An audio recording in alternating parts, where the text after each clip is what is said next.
সবাইকে মিষ্টি সকালের শুভেচ্ছা। আসসালামু আলাইকুম। সবাই কেমন আছেন? আশা করি ভালো আছেন, আমরাও ভালো আছি।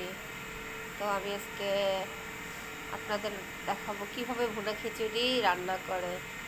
তো প্রথমে সব মশলা টশলা কাটার পরে সব কিছু ধুয়ে নিয়ে চাউল, এসে মুগ ডাল, মসুর ডাল সব কিছু একসাথে করে ধুয়ে নিচ্ছি। মশলা ব্লেন্ডার করা হয়ে গেছে। এখন আমি হাঁড়িতে তেল দিয়ে তেলটা গরম করে সুন্দর করে পেঁয়াজ কুচি দিয়ে ভেজে নেবো। তার আগে আমি কিছু গরম দারচিনি এলাচ দিয়ে দিলাম।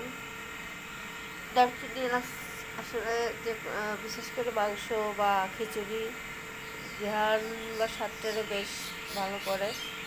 তো পেঁয়াজগুলো এই যে সুন্দর করে ভাজার পরে এখানে সব ধরনের আদা রসুন জিরা পেস্ট সব কিছু একসাথে করা ছিল, দিয়ে দিলাম।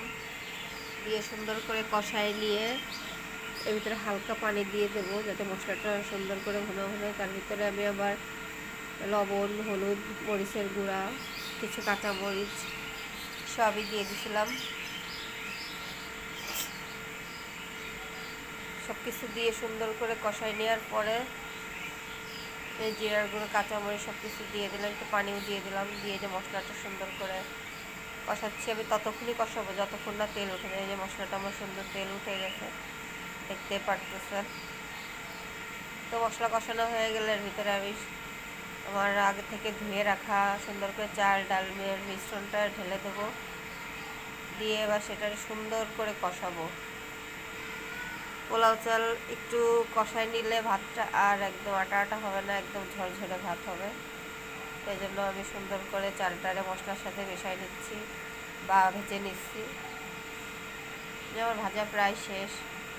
ভাজা হয়ে গেলে আমি এর ভিতরে সুন্দর করে গরম পানি দিয়ে দেবো যাতে ভাতটা আটা আটা না হয়ে যায়। ঠান্ডা পানি দিলে পোলাও চালটা আটা আটা হয়ে যাবে। আমি সুন্দর করে গরম পানি দিয়ে দিলাম যাতে আমার ভাতটা সুন্দর হয়ে যায়। সব কিছু দেওয়ার পরে এই যে দেখেন ভাত প্রায় বলক চলে আসছে। সুন্দর করে একটু নাড়াই দিলাম। আমার রান্না প্রায় শেষের দিকে, এই পানিটুকু টেনে নিলেই একদম আমার ঝরঝরা খিচুড়ি হয়ে যাবে। এই যে দেখেন একদম সকাল সকাল একদম ঝরঝরা খিচুড়ি হয়ে গেছে।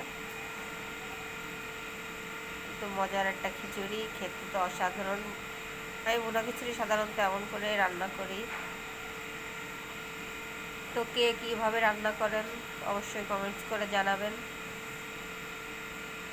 দেখেন ফাইনালি আমার খিচুড়ি রেডি। আসসালামু আলাইকুম, সবাই ভালো থাকবেন।